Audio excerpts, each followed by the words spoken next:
là là, ça tourne! Ça tourne!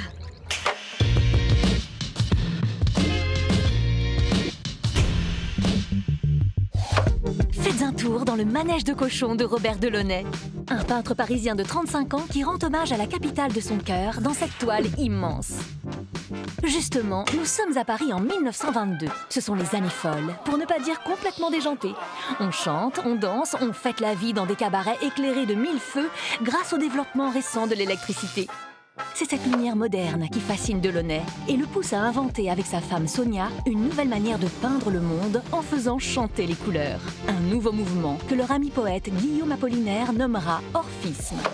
Comme beaucoup de ses œuvres, cette peinture célèbre Paris, ville lumière, qui ne dort jamais. Et c'est bien cela qu'il représente dans cette toile, où se répondent mouvements, couleurs et sons.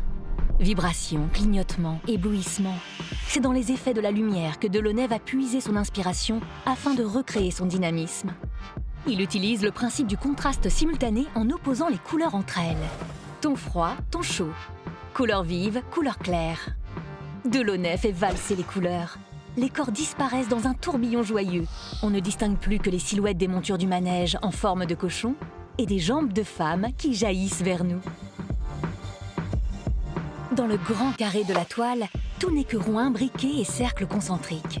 L'enroulement tumultueux des formes dynamiques emporte le spectateur dans le mouvement effréné du manège. Tout ici restitue l'atmosphère tapageuse des fêtes foraines. Mais que vient faire cet homme avec son chapeau melon et son monocle?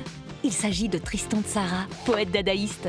Lui et le couple sont copains comme cochons et collaborent souvent ensemble. Oui, Robert Delaunay aime les artistes et les arts de son temps.